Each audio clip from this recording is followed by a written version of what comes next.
For 7 straight years, Adam Schiff walked onto television sets, settled beneath studio lights, faced the cameras, and told the American people that he possessed evidence showing that the President of the United States had committed a crime.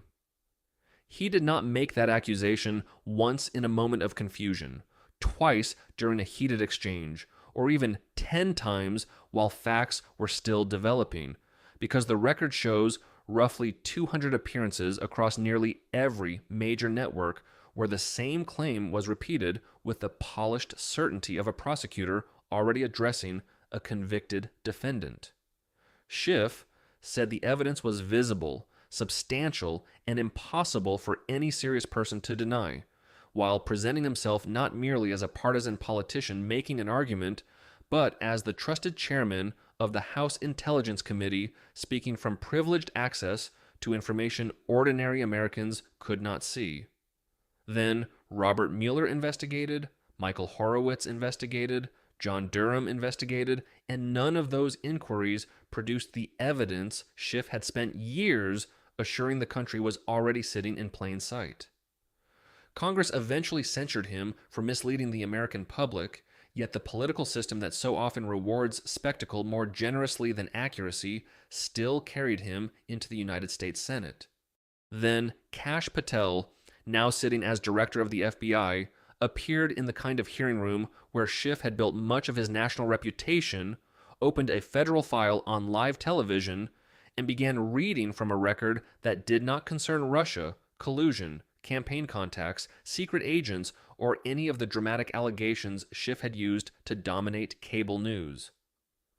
The file concerned a house in Maryland, a house Schiff had identified in a signed federal affidavit as his primary residence while simultaneously claiming a condominium in California as his primary residence for tax purposes. 2 properties, 2 official certifications, 2 declarations made under legal penalty, and 1 elementary fact that no amount of political vocabulary could rearrange. A person can have only 1 primary residence at a time. The document stretched across 17 years and involved repeated certifications, favorable mortgage treatment, and thousands of dollars in financial benefit obtained through a classification that was supposed to describe reality rather than political convenience. The man who had spent 7 years demanding relentless accountability from a president was suddenly being confronted with forms bearing his own name, his own address, and his own signature. Patel looked across the room and said, "You spent 7 years saying no one is above the law." He followed it with the same controlled coldness. "We agree." And for once, Adam Schiff did not have a ready answer prepared for the cameras. That silence mattered because Schiff had built an entire career on eliminating silence, filling every opening with accusation, framing every hesitation as guilt, and turning every disputed fact into another opportunity to lecture the country about institutions, constitutional duty, and the sacred obligation to follow evidence wherever it led. This time, however, the evidence did not lead toward an opponent, a president, or a political enemy conveniently placed on the other side of a television screen. It led directly back to Schiff, and the signatures in the file belonged to the man who had made evidence in plain sight one of the most repeated phrases in modern political television. The hearing had been underway for only 14 minutes when Schiff began performing with the confidence of someone who had spent 4 decades studying how official rooms respond to controlled outrage. He had served as a prosecutor in the United States Attorney's Office, as a congressman, as chairman of the House Intelligence Committee, and as the lead impeachment manager who once stood before 100 senators and declared that the republic itself was at stake. Schiff understood hearing rooms the way a professional musician understands a familiar stage, knowing exactly when to raise his voice, when to let it fall, when to pause, and when to force the audience to lean closer because the microphones suddenly seemed unable to capture the importance of his next sentence. His opening statement delivered 5 minutes of measured fury in which he described the proceeding as political persecution, treated his congressional censure as a badge of honor, and insisted that history would eventually vindicate the Russia investigation. He repeated the phrase rule of law 4 times, used accountability 3 times, then stared directly at Patel and declared that the FBI director was sitting there because a president had instructed him to act, not because evidence had led him there. The gallery responded exactly as Schiff expected, with supporters, Senate staffers, and members of a California Democratic delegation murmuring approval like an audience that had watched the same champion deliver the same routine often enough to recognize every beat. Schiff leaned back after finishing, wearing the posture of a man who believed he had already made the decisive argument and that anything following it would merely confirm his framing. Patel offered no visible reaction, no interruption, no theatrical smile, and no attempt to compete with Schiff's practiced indignation. He sat behind the witness table with a single binder, a laptop, and the disciplined stillness of someone who had spent years watching Schiff operate from the opposite side of intelligence hearings. More importantly, Patel had spent those years learning precisely where Schiff's performance stopped and the actual record began. Patel opened the binder and said, "Senator, thank you for the opening. I want to start with evidence." The word sounded different in his voice because Schiff had long used evidence as a rhetorical weapon, a dramatic term placed inside television sentences to create momentum, urgency, and the impression that a conviction had already been secured. Patel used the word like an inventory label attached to a document that had been collected, numbered, reviewed, and stored for examination by people who did not care how eloquently the subject defended himself. There was no music in Patel's delivery, no rising anger, and no visible desire to win the emotional atmosphere of the room.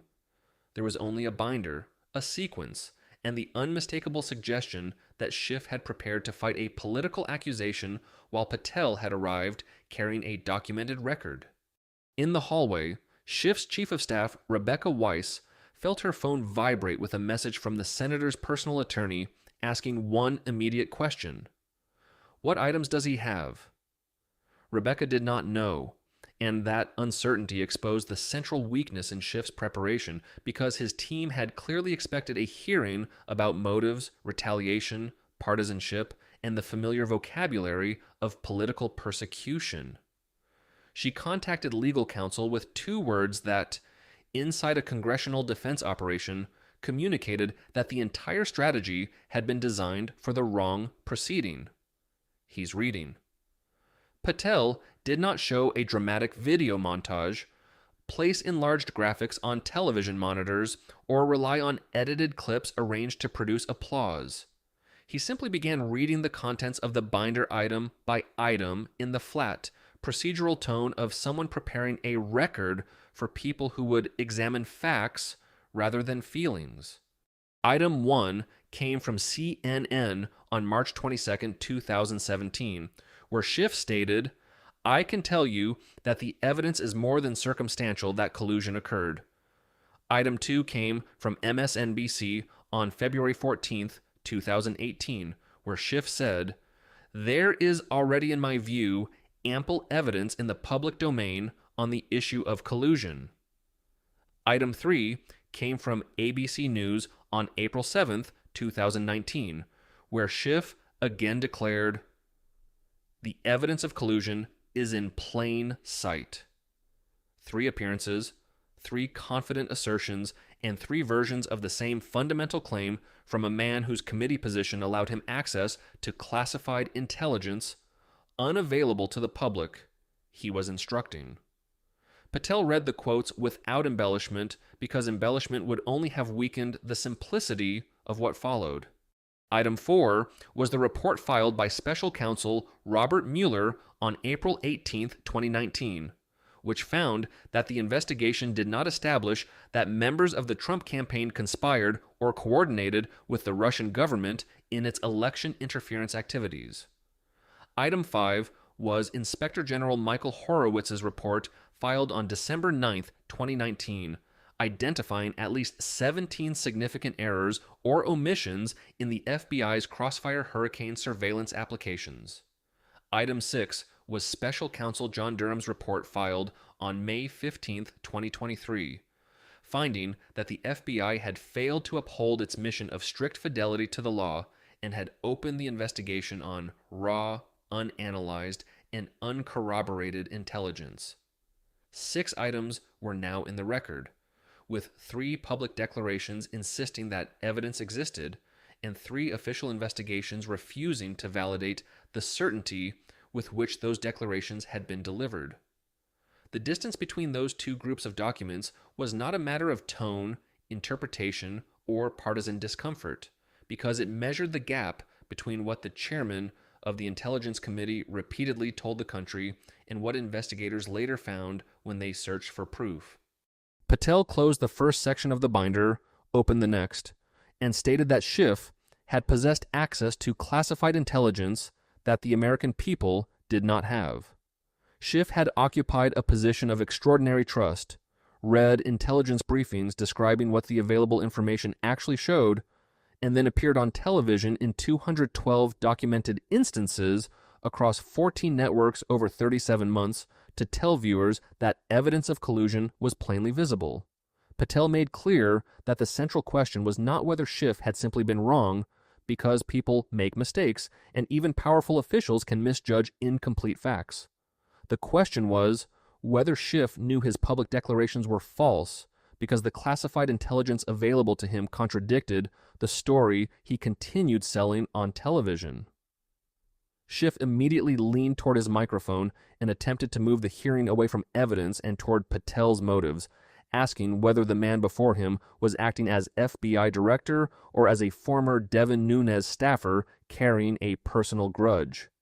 Patel did not look up from the binder, did not acknowledge the attempted diversion, and did not reward Schiff's accusation with the dignity of a defensive explanation.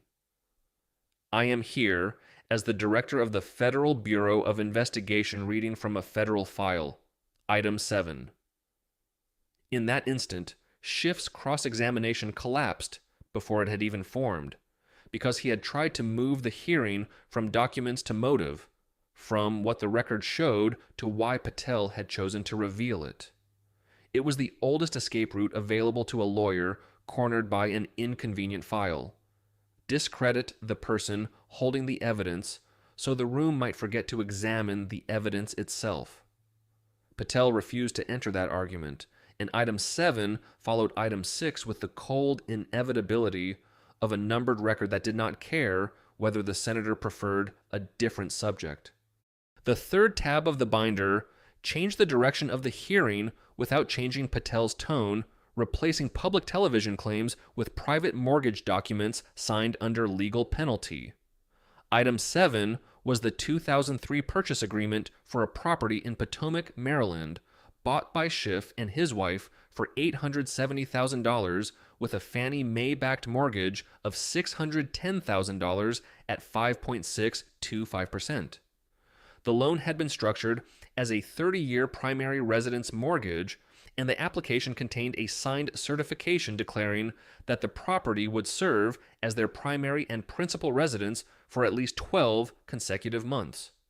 This was not campaign language, a television opinion, or a political statement that could later be softened by claiming the audience had misunderstood the context. It was a financial declaration attached to favorable lending terms, and Schiff's signature transformed the language from rhetoric into a legal representation of fact. Item 8 was a homeowner's property tax exemption filed in Los Angeles County during the same year, claiming Schiff's condominium in Burbank, California, as his primary residence. That exemption also required a certification of primary residency, and it provided approximately $7,000 in annual property tax reduction, turning the contradiction into more than an abstract paperwork dispute. Patel paused only long enough to turn the page, a clerical interruption rather than a dramatic one, because the documents required no added performance to expose what they said. Item 7 certified Maryland as Schiff's primary residence, while Item 8 certified California as Schiff's primary residence, and both declarations remained active at the same time. A person may own several homes, visit several states, and divide a political career between Washington and California, but the phrase primary residence does not multiply merely because a senator finds multiplication financially useful. Patel then introduced Frank Medina, a veteran who had served 2 tours in Iraq with the 1st Marine Division before returning home to Riverside, California. In 2019, Medina applied for a VA-backed home loan, completed 14 forms, submitted to 3 separate verifications of his primary residence, and was audited because of a typographical error in a previous street address. One incorrect letter delayed his closing for 45 days and nearly cost him the house, even though the mistake was clerical and Medina had otherwise completed the process honestly. Schiff, by contrast, had certified 2 different properties as his primary residence over a period of 17 years, while benefiting from favorable mortgage treatment and avoiding the scrutiny that nearly crushed a veteran over one misspelled address. Patel did not need to announce the hypocrisy because the arithmetic was already humiliating enough. 1 veteran, 1 typo, 1 near disaster, set against 1 senator, 2 primary residences, and years of institutional indifference. The room grew still because simple comparisons are often more damaging than ideological arguments, especially when the people being compared have not been treated by the same standard. Medina had filled out his paperwork correctly and was punished for an error that gave him no financial advantage, while Schiff repeatedly signed documents whose classifications benefited him and then advanced uninterrupted into higher office.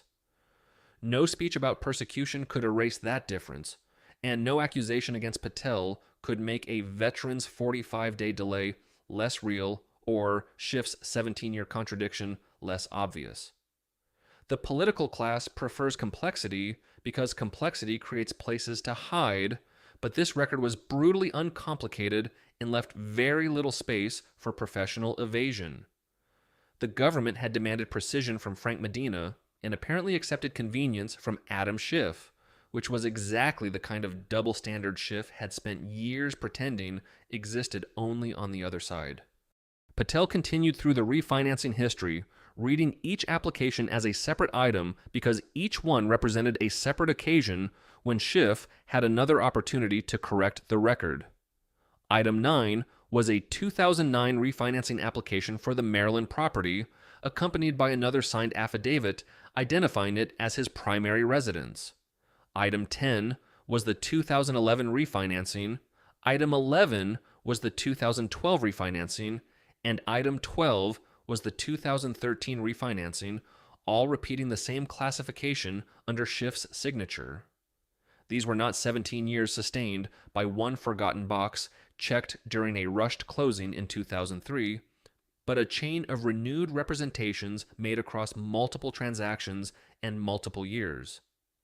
Each refinancing forced the question back onto the page, and each time the answer preserved the financial classification Schiff now wanted the room to regard as meaningless.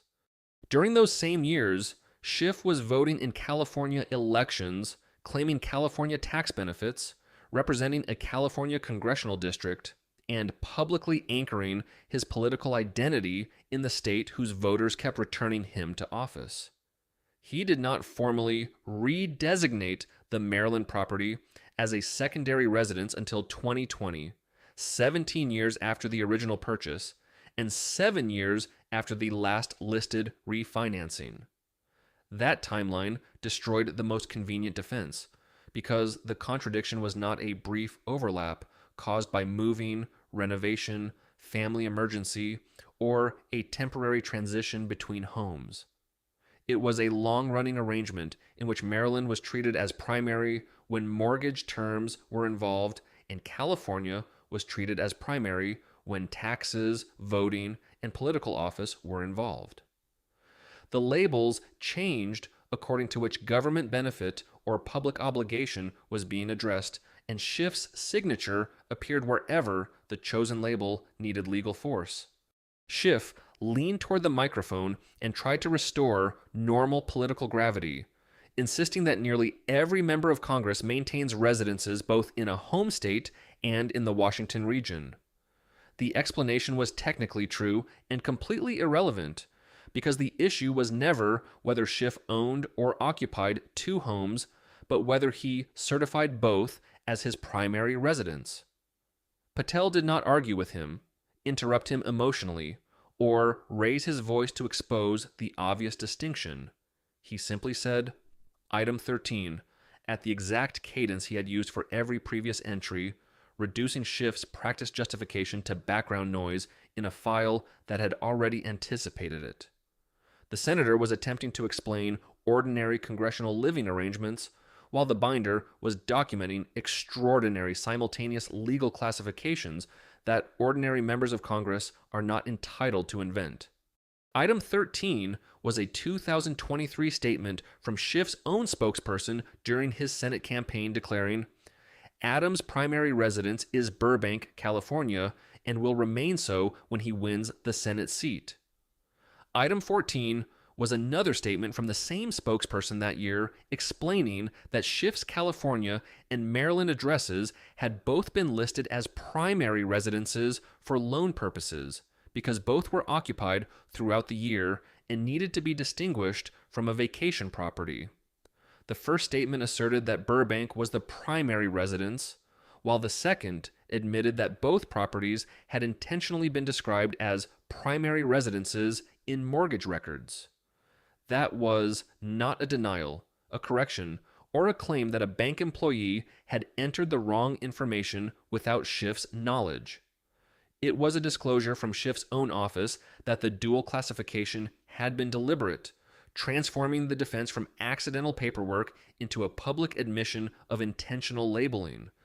Patel closed the binder and, for the first time in the hearing, placed both hands flat on the table and looked directly at Schiff rather than at the documents. He reminded the senator that he had spent 7 years telling Americans that evidence of collusion existed, that 3 investigations had failed to validate those declarations, and that Schiff had possessed classified access while making claims the public could not independently test. He then returned to the principle Schiff had invoked repeatedly throughout his career, pointing out that the senator had demanded transparency, accountability, and an FBI investigation of a sitting president while signing residency affidavits that now sat inside an FBI review bearing his own name. You demanded the FBI investigate a president. The FBI is now reviewing your mortgage documents. You said no one is above the law. We agree. The words landed because Patel was not inventing a new standard for Schiff, but applying the standard Schiff had spent years demanding for everyone else.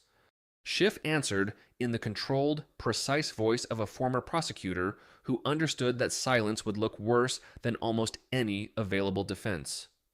He accused Patel of conflating unrelated matters, argued that the Russia investigation and his mortgage documents had been combined to construct a political narrative, and dismissed the hearing as theater performed by the FBI director. It was a polished attempt to rebuild the frame around motive and spectacle, because arguing about politics was safer than explaining why 2 official documents identified 2 different homes as the same singular thing. Patel replied with 4 words: "The affidavits are signed." No rebuttal followed because none was necessary.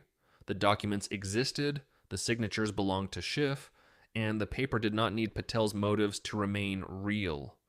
Those 4 words remained in the hearing room because they described a physical fact that no accusation of partisanship could erase, no speech about institutional abuse could dissolve, and no lawyerly reframing could transform into something else. Schiff had tried to turn the hearing into a dispute over Patel's motives, but motive could not remove ink from paper, withdraw a certification from a federal file, or explain why the same man had claimed 2 different properties as his single primary residence. The affidavits existed, the declarations were repeated, and the signatures did not belong to an aide, an accountant, a campaign volunteer, or some faceless employee who could be blamed later. They belonged to Adam Schiff, the senator who had built his public identity on the claim that documents testimony, and legal representations must be followed wherever they lead, even when they lead directly into the office of a powerful public official. Now, the record had followed him, and the man who had spent years teaching America to interpret hesitation as guilt suddenly discovered how merciless silence becomes when the signature being discussed is your own. Schiff opened his mouth and then closed it, not in the exaggerated manner of a television guest stunned by an unexpected insult, but with the controlled stillness of an experienced lawyer who recognized that the opposing side had stopped arguing and begun proving. A lawyer can attack a witness, challenge an interpretation, dispute a timeline, question a motive, or expose a contradiction, but a signed affidavit presents a harsher problem because it does not care whether the person reading it is sympathetic, hostile, partisan, or personally offensive.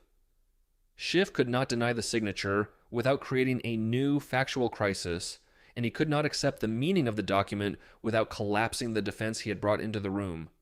So, he remained trapped in the narrow space between denial and concession, where experienced prosecutors understand that every additional sentence may do more damage than silence. The man who had once controlled hearings by forcing others to answer was now waiting for the hearing to end because the only question that mattered was one he could not safely answer. The chairman asked whether the senator wished to make a closing statement, and Schiff accepted because professional politicians rarely surrender a microphone merely because the facts have turned hostile. He spoke for 3 minutes about the rule of law, political persecution, the weaponization of the Justice Department, and the danger of allowing federal authority to become an instrument of retaliation. The language was polished, familiar, and carefully institutional, the kind of verbal insulation Washington officials use when the direct subject has become too dangerous to touch. He did not explain why Maryland had been certified as his primary residence while California was simultaneously receiving the same designation, and he did not explain why the classification survived through repeated refinancing documents across 17 years. Every person in the room heard the subjects Schiff chose to discuss, but they also heard the one subject he carefully avoided, and that absence became more damaging than any sentence Patel might have added. Schiff returned to Russia, impeachment, democracy, constitutional norms, and the Republic, all subjects where he had historically occupied the role of prosecutor and could speak with the moral certainty of a man accusing someone else.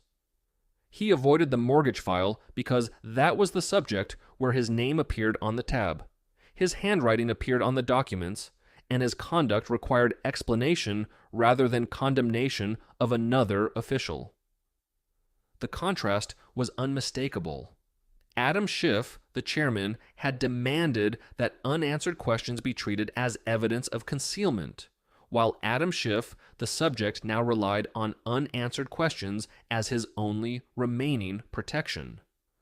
The distance between those two versions of the same politician was visible to everyone watching, and no amount of procedural language could close it.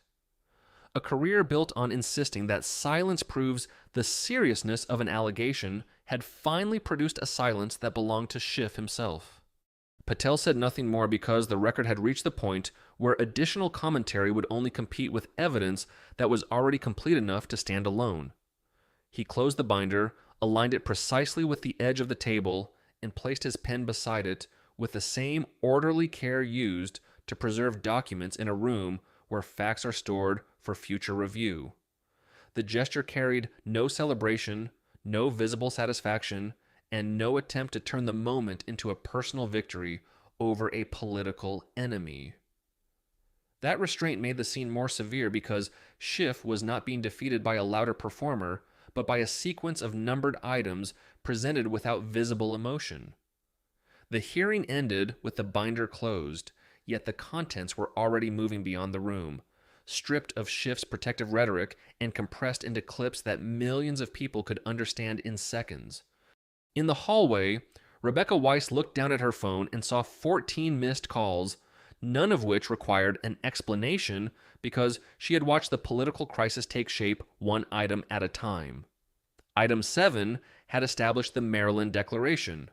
Item 8 had established the California Declaration, the refinancing documents had shown repetition, and items 13 and 14 had turned the office's own public explanation into confirmation that both properties had intentionally been labeled primary residences.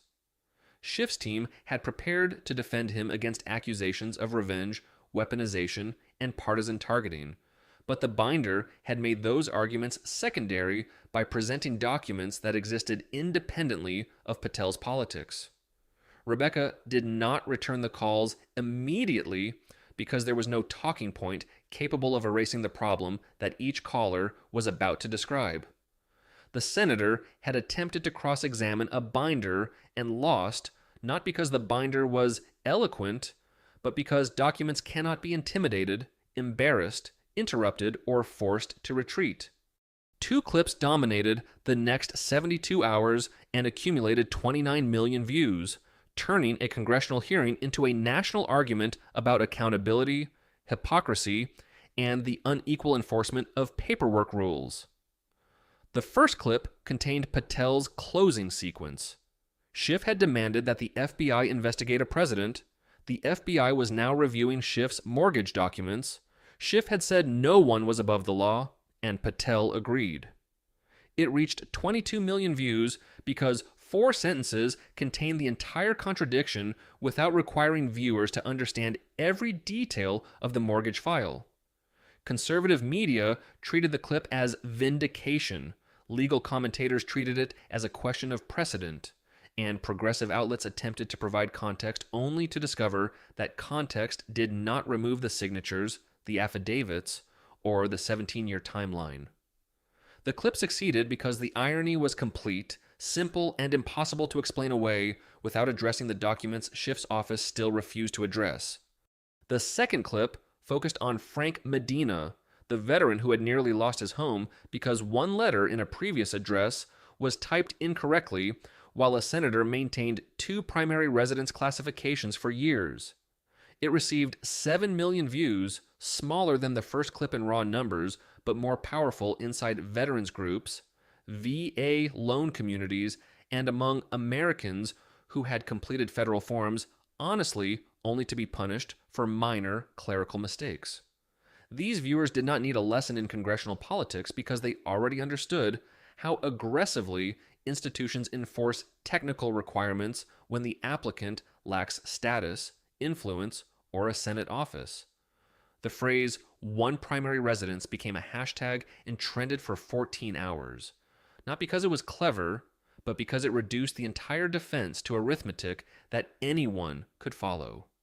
One person may own 2 homes, but one person cannot truthfully certify 2 primary residences at the same time merely because each classification produces a separate advantage. During the first week, Schiff's office released a statement calling the hearing a politically motivated spectacle orchestrated by a conflicted FBI director who had previously served as a partisan congressional staffer. The statement attacked Patel's history, motives, loyalties, and credibility, yet it did not explain the affidavits, the refinancing applications, the simultaneous residency claims, or the office's own public acknowledgement that both properties had been listed as primary residences. In federal defense language, this was the equivalent of attacking the prosecutor while leaving the exhibits untouched, a strategy that may energize supporters but does nothing to answer the record.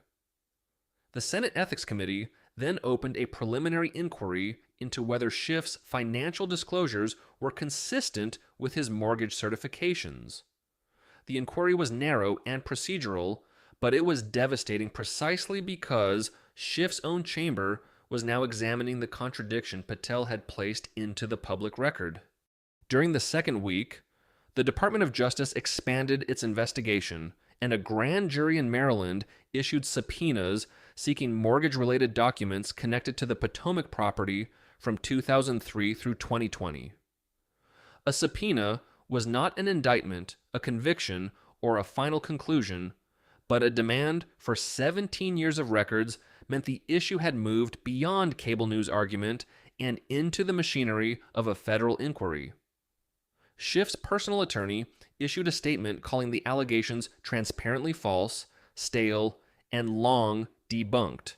But the word stale exposed the weakness of the defense because age does not transform repeated conduct into innocence. In a fraud investigation, a long timeline may establish persistence rather than irrelevance, particularly when the same classification appears across multiple documents and refinancing transactions. By the third week, Democratic colleagues were not loudly defending Schiff, and their carefully measured trust in the process sounded less like solidarity than distance from a senator whose signatures had become politically radioactive. The silence from Schiff's Democratic colleagues was not total because senators answered reporters when cornered, but it was the highly disciplined silence of politicians who understood that defending him required defending documents they had not signed and explanations they could not make credible. They repeated that they trusted the process, respected the investigation, and would wait for all the facts, phrases designed to consume airtime without placing a single ounce of personal credibility behind Schiff's defense. No Democratic senator called Patel's presentation a witch hunt, no leadership figure organized a press conference, and no group crowded the floor to turn the proceeding into a public demonstration of loyalty. That absence mattered because these were the same political allies who had once transformed Schiff's congressional censure into a ceremony of defiance, surrounding him, praising him, and treating official condemnation as proof of courage. When the mortgage documents appeared, the celebration vanished, and the emptiness around Schiff said what his colleagues were too careful to say directly. Schiff's approval rating in California fell 9 points among independent voters, not necessarily because those voters trusted Patel or suddenly embraced every allegation made by the Justice Department. Many remained skeptical of the FBI director, suspicious of partisan retaliation, and unwilling to treat a hearing as a conviction, but the structural hypocrisy was too clean to dismiss as ordinary political noise. The man who had spent years repeating that evidence was in plain sight now faced evidence that required no classified briefing, anonymous source, intelligence interpretation, or cable news expert to understand. 2 documents could be placed side by side, 2 different properties could be identified, and the same legal classification could be read on both forms under Schiff's signature. Independent voters did not need to choose a political tribe to recognize the contradiction, because reading 2 affidavits and understanding the number 1 does not require party membership. For 7 years, Schiff's power had depended on the idea that his access to secret information justified public certainty that ordinary citizens were expected to accept without seeing the underlying evidence. He repeatedly asked Americans to trust his characterization of classified material, trust his interpretation of investigative developments, and trust that the proof supporting his accusations existed somewhere beyond public view. The mortgage issue reversed that arrangement completely, because the public did not need Schiff to interpret anything and did not need Patel to explain what primary residence meant. The documents were visible, the language was direct, the dates formed a continuous sequence, and the contradiction existed on the face of the record. Schiff's greatest political weapon had always been information asymmetry, but this time there was no asymmetry left for him to control. By the second month, Frank Medina appeared on a local Riverside television station and summarized the double standard in 30 seconds without the protection of legal jargon or institutional procedure. I served 2 tours in Iraq. I came home and tried to buy a house. 1 typo almost took it from me. This man signed the wrong box for 17 years, and they made him a senator. The clip received 4 million views, a modest figure compared with the national viral numbers from Patel's confrontation, but enormous for a local interview centered on a home loan. Medina's statement traveled because it expressed the case in the language of consequence rather than politics, comparing what government paperwork had done to an ordinary veteran with what the same system had apparently tolerated from a powerful official. A veterans advocacy organization then launched a petition built around one devastatingly simple principle. If a veteran can be audited for a typo, a senator can be audited for fraud. The petition gathered 1.2 million signatures in 3 weeks, drawing support from people who understood that the issue was larger than Schiff, Patel, Trump, Russia, or the latest partisan fight in Washington. It was about whether legal forms carry the same meaning when completed by a Marine in Riverside and a member of Congress with decades of institutional protection. Americans who had been delayed, denied, audited, or threatened over minor paperwork discrepancies recognized a system that often speaks with absolute severity to the powerless and sudden philosophical flexibility to the connected. Schiff's defense could attack Patel as much as it wanted, but it could not explain why government precision had been mandatory for Medina and apparently optional for a senator. Politico eventually published the headline that followed Schiff into committee hearings, floor votes, interviews, and fundraisers for the remainder of his term. The man who said evidence was in plain sight now had evidence in plain sight, his own. The headline endured because it did not depend on exaggeration, creative insult, or a partisan slogan manufactured to survive one news cycle. It used Schiff's own language against him and connected that language to documents his office had still failed to explain. Every future appearance carried the same unavoidable background question, even when reporters were asking about legislation, foreign policy, or another investigation. Schiff had spent years attaching suspicion to his opponents through repetition, and now one repeated phrase had attached itself to him with more efficiency than any campaign attack. The central damage was not that Schiff had been challenged by Kash Patel, because political officials challenge each other every day, and most confrontations disappear before the next news cycle. The damage came from the fact that Patel's presentation required almost no faith in Patel himself, since the argument rested on dates, forms, refinancing applications, public statements, and signatures. Schiff's preferred defense was to portray the FBI director as biased, but bias is not a solvent that removes an affidavit from a federal file. A partisan official can still hold a genuine document, just as an unpopular prosecutor can still present authentic evidence, and a political enemy can still ask a valid question.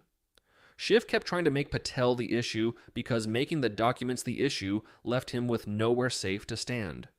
The irony was not merely that a politician who demanded investigations had become the subject of one, because that reversal alone would have been ordinary Washington theater. The deeper irony was that Schiff had repeatedly treated the refusal to answer direct questions as proof that an official was hiding something, yet his own public responses avoided the only questions that mattered. Why were 2 different properties certified as primary residences? Why was the Maryland classification renewed through multiple refinancing applications? And why did the arrangement continue for 17 years? His statements described persecution, motive, stale allegations, and weaponized institutions, but none of those phrases supplied an answer to the factual contradiction. Schiff had spent years insisting that accountability begins when excuses end, and now his defense consisted almost entirely of excuses that never reached the documents. Patel's success in the hearing did not come from greater charisma, sharper insults, or louder outrage, because Schiff remained the more polished performer and the more experienced public prosecutor. Patel succeeded by refusing to compete in the performance and forcing the proceeding to remain attached to sequence, record, and physical evidence. Every time Schiff tried to widen the discussion into a debate about history, democracy, retaliation, or institutional legitimacy, Patel narrowed it back to an item number. That discipline denied Schiff the emotional terrain where he had dominated opponents for years and returned him to a place where language could not outrun signatures. The hearing became devastating precisely because the binder remained boring, organized, and indifferent to the senator's reputation, In the end, the story did not require Patel to declare Schiff guilty, did not require the hearing room to erupt, and did not require a theatrical confession from the senator. It required only that the public see the same standard Schiff had demanded for everyone else placed in front of him without alteration, exemption, or political courtesy. He had said evidence mattered, documents mattered, accountability mattered, and no one stood above the law, so the country accepted his terms and applied them to the name printed inside the file. For years, Adam Schiff insisted that the most dangerous thing in Washington was powerful people escaping scrutiny by attacking investigators and hiding behind office, status, and institutional language. Then the scrutiny reached him. The affidavits were opened, the signatures were read, and the evidence he could not explain remained exactly where he had always claimed real evidence should be, in plain sight.